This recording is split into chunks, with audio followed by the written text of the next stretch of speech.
poppin' Real 16 TV? It's cuzzo P here, back with another reaction. This time we'll be reacting to Lil Xan Deserves His Failures. Now, this is on Sunny V2's channel. I was really curious about it, so we're just gonna react to it. You know what I'm saying? Screen record start 3. Go, video playing now. Get Lil Xan down, you feel me? The money probably not coming in the same way. Stats trying to get bro, because I be wondering what happened to bro. Balance on the G-Wagon. On the G-Wagon. G-Wagon. He don't got 30 grand for it. 30 grand when he had who knows how much money. Hey, you're when you started. I will cut my arm off if Lil Xan has $30,000. Bro, that's it was just fucked up. 3.5 years prior that on the very same podcast, Lil Xan was sitting back and bragging about owning 3 different Los Angeles apartments. I have the same one 10 floors up now. Really? Yep. What? Don't you have another one down the street too? And another one on the same floor. Why do you have 3 apartments? One for my parents, one for just to blow money for no fucking reason. And one for the hose. The hose?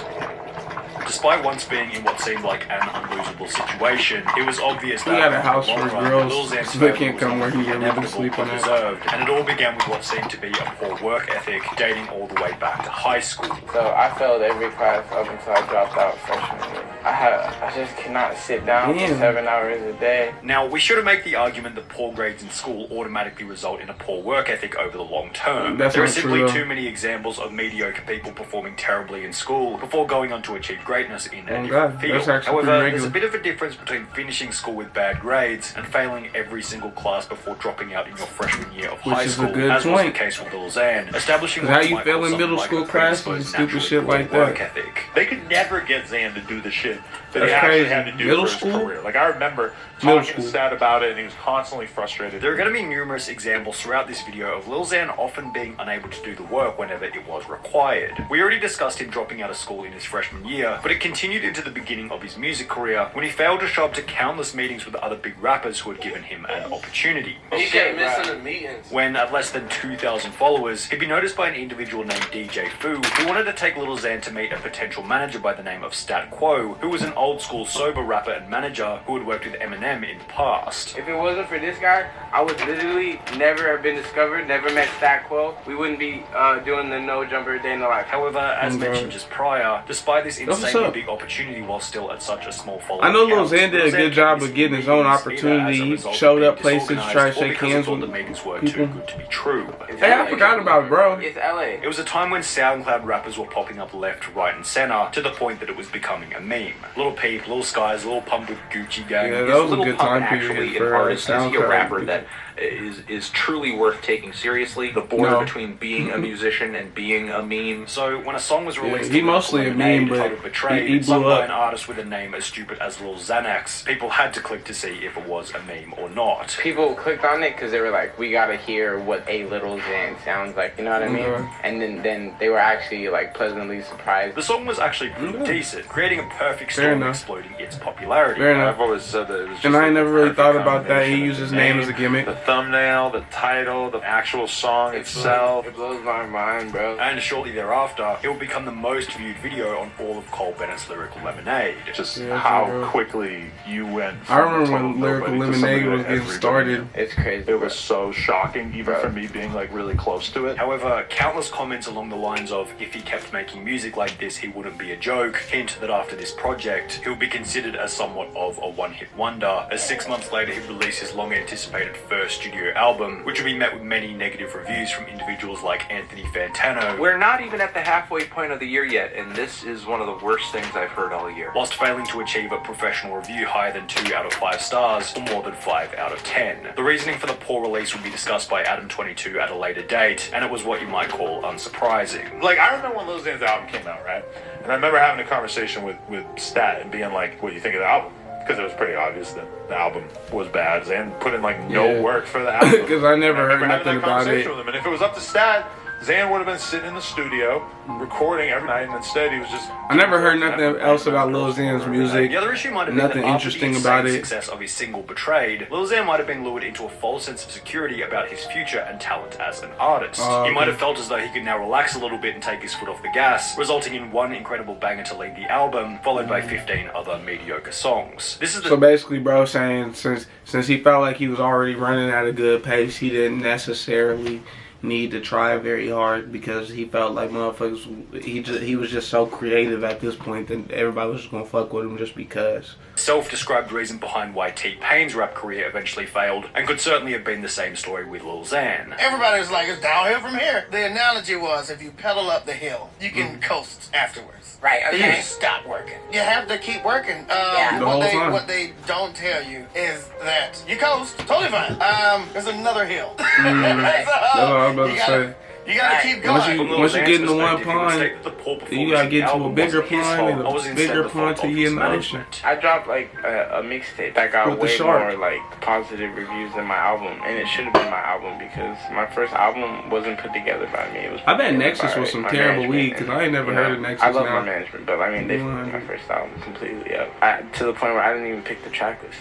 Or like what songs were going on. It was so rushed. However, this just revealed another one of Lil Xan's flaws, a lack of personal responsibility. Now, we don't know whose fault it was that the first album flopped, but in reality it's usually a mix of both parties and is really the fault of one person. Thanks to his misogyny. However, Lil Xan is an artist. Cliches. If you release something publicly under your name and it sucks, you unfortunately have to own the failure. Plus, most of the time, even if it wasn't your fault, people like you way more when you just say, yeah, it was my fault, because it displays humility and the desire. Why Royce the 5'9" say that? Anyway, despite his first album being a bit of a flop, Lil Xan was still able to maintain his popularity after the initial blow-up, because when you look past the dopey personality, minor victim complex, and actually watch him on one of the... Cause No Jumper and them fucked with Bro and gave him a platform still, cause I didn't really see Bro and shit else, but I hear what you're trying to say. Podcast, he's a surprisingly likable dude. He's not an arrogant douchebag like, for example, Lil Pump, and generally speaking, hey, I ain't gonna lie, I kind of liked it though. His life. You need one person with that energy. At least one person. His stupid stories about having multiple threesomes in the space of a week make him entertaining to watch and listen to, making him somewhat especially on No Jumper, because that's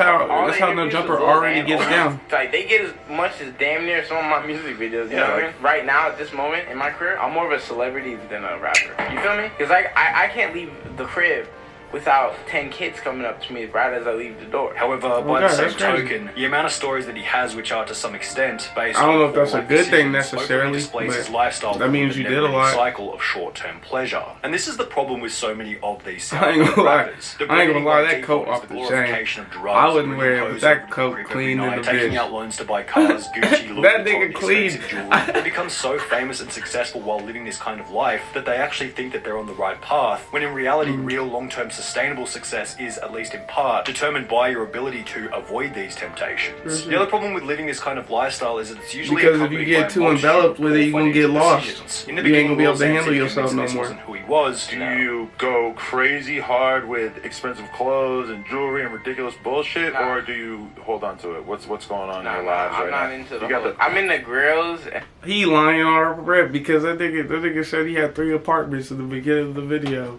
For no reason, and within the same couple block radius. Like I have like a chain, but like it's not like so expensive. It's expensive, not expensive. I'm not into the whole jewelry. However, only 6 months later, in a video posted to YouTube once again by No Jumper, this seemed to have changed as Lil Xan's out of control spending habits and lack of respect for valuable items was put on full display. He'd start by mentioning that he would take any sponsorships as he was low on cash at the time. That's terrible. You want to sponsor me? Do it. We'll take any endorsements. I'm broke. However, he'd then go on to talk about and reenact himself smashing his TV. I got so mad, I literally walked up in this the other day. I took this skateboard and I was like, and he's still hitting it. Then I'm like, I'm mad. Laugh about ruining a $1,200 hoodie after leaving it on the floor. So everything's on the floor. Expensive hoodies, $1,200 behind the drain. And then go on to purchase 2 copies of the game Destiny with the goal of showing the store some love. And honestly, 2 copies of Destiny, like just play some love, you know? Now you could probably make the argument that this was just Lil Xan spending big whilst the camera was in his face. Why you gotta show evidence to suggest that off camera he was also quite unwise with his money. For example, in another No Jumper podcast, he talked about how he takes shit with his bread. He can't even help it. He's stupid with his money. I'll take all my homies. I'll spend $700 to take 7 of my friends in there just to get butterbeer. We did, and I don't film it or nothing. In addition to this, Lil Xan would take. I don't even got that many homies that we do hang out that deep sometimes, but that they don't got their own money just to come hang out. Now, if we ignore the fact that Lil Xan would go on to key his own car whilst angry at a later date, actually, bro, I got 5, 6, 7 bands. We from a town where motherfuckers really be broke. Really only got pennies. Stupidity for this purchase go pretty deep. Taking out a loan to buy a car, moron. Taking out a loan to buy a luxury car just to flex on social media, double moron. Taking out a loan to buy a luxury car just to flex on social media whilst working in a creative profession where you could fall off at any moment, triple moron. And that means you gotta work harder than the average bear off rip because you in a profession where they However, where your shit is based off attention. If you're not putting in the work, bro, you can get lost so quick. Event that would ultimately result in shoot you up out of there. $100,000 fine. On the 21st of December 2017, just before he'd buy the car, Lil Xan would make a tweet which read as follows: "If you live in the Inland Empire/LA area and want to meet me tonight, pull up to 100 to 110 North 5th Street, Redlands, CA 92373, United States at 7:30." Now it's hard to call that Xan seemed like some dumb shit. It was still early in this day and time with all the bullshit that's going on. It seems almost like just a couple of remedial photos and autographs, to do considering the some location shit. was also You on gonna the get very P&B outskirts rocked. of LA. Well, as you might guess, this isn't what happened. Around 2,000 people showed up, cars and streets were damaged, and ultimately the police had to send in the helicopter unit before Lil Xan was arrested. These for his niggas own had a safety. riot. I gave like a 4-hour notice. I was heading to my hometown, so I tweeted a location, and then I just expected like 50 people to show up. That's just how I am. I got there, and this video's on YouTube. It's like 2,000 people. Wow. I'm good. That nigga DC Young Fly was there. Because a lot of damage is the cars. And where the fuck this cat come from? Yeah, nice and the helicopters came out. And oh, that's Adam's cat, ain't it? It was like Project X with the $100K bill. What? Yeah. Really? Another 100K. Lil Xan would go on to say that the event postponed his purchase. You spending dumbass money for no fucking reason. My manager said that it postponed my me getting a G-Wagon. So I was a little upset. Oh god, you ain't, but you spending hundreds of thousands on your show. You might as well just keep doing that as an investment. No G-Wagon. They sent him a bill for 100 racks, and then I remember having a conversation with him after that. He's like, "Damn, bro, like, nah, it's gonna take me so much longer to pay this G-Wagon off." Another rapper who owned one of these cars was Mac Miller, who happened to be Lil Xan's biggest inspiration in the beginning. Who's like hey, your R.I.P. Mac. inspiration to rapping?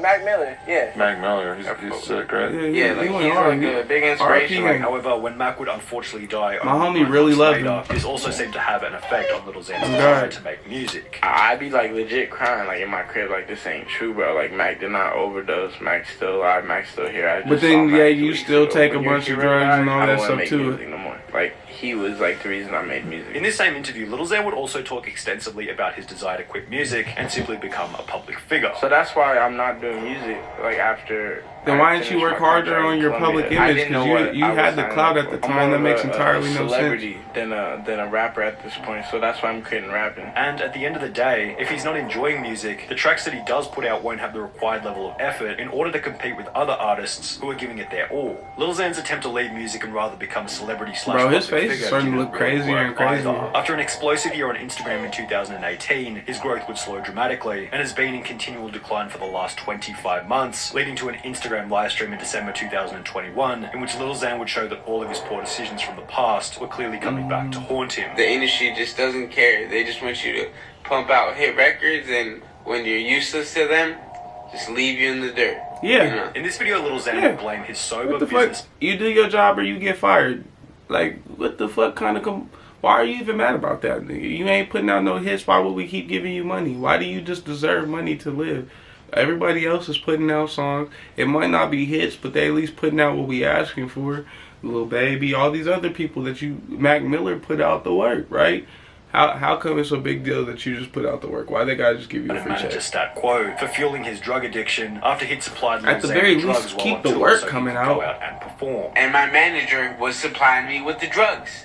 He knew all my plugs, so if I couldn't perform because I was withdrawing back then, because yes, I used to be a drug addict, you know, he would call, make calls, send $5,000 out here, $5,000 out here, just to ship the drugs to wherever we're at in the world. I ain't gonna lie, you sound like you being a bitch, bro. Victim complex and lack of personal responsibility. Real. So what's he do? You didn't have to He take decides, shit. I'm gonna go on my Instagram story. I'm gonna blame my drug addiction On my Stat manager. Quo. It's completely disingenuous. He needed to rely on his manager, who doesn't even do drugs, to get him drugs. Does this And make look, sense to anybody? he don't even do drugs. At a That's certain crazy, point, motherfucker. You just have to accept that, like, your problems are your own, and that you can't just run around playing the victim. After many accused To Lil Xan everything. Not everybody is doing something. With the drug addiction, Lil Xan would respond by stating that you can't snitch if you're not a gang member. Oh, you're a snitch now, bro. He didn't make you do that. All this stuff. Like, bro, how am I a snitch? Did I go to court and rat on my gang? I don't have a gang. You can't snitch if you're not a gang member, bro. Miss me with that. I'm trying to help other artists. I'm gonna pause right there. You can still snitch if you're not a gang member, but it's more like dry snitching or like saying that somebody could have been doing something because he wasn't getting nobody in no actual trouble, and that's how you should have let that. I ain't getting nobody in no real trouble. I just put a smut on somebody's name. Particularly my similar situation. In the Instagram livestream, Lil Xan would also reveal that his manager had taken the G-Wagon from him, as Lil Xan still owed $30,000 on it, which Lil Xan would say was unreasonable, as he had paid for the majority of it. I bet not. I bet he co-signed on that motherfucking when you didn't pay the payments. It went over to him. That's your own damn fault. Carway too. That I paid the majority of the money, and now he wants $30,000 of the remaining money to pay it off, which I paid literally. It's all my money in the car, and he won't give it to me. Without $30,000 to take full ownership of his G-Wagon, a declining follower count across social media platforms, and no new music in over 7 months, it seems like this could possibly be the end for Lil Xan's career. No, it is. What you mean possibly? That nigga don't make no more music. Nobody even give a fuck. Only reason I watched this shit is because I was curious about why he went broke. But does anybody really give a fuck about Lil Xan? No. And I'm not saying that like to be mean or to be bad, but like they said, he put in none of the work for anybody to be passionate about him. The reason why people are passionate about Mac Millers, Nipsey Hussles, Mac Dre's, all these people like that is because they put in work for us to love them. Like they did the upper echelon of what they could do. You know what I'm saying? Consolation prizes is cool, but nobody really remembers second place. You gotta be a motherfucker that made it. You know what I'm saying? To a degree. But you hear my dog whining, I gotta take him out. So go ahead and continue to like, subscribe, and share. Continue to fuck with me. I appreciate y'all watching. Thank you.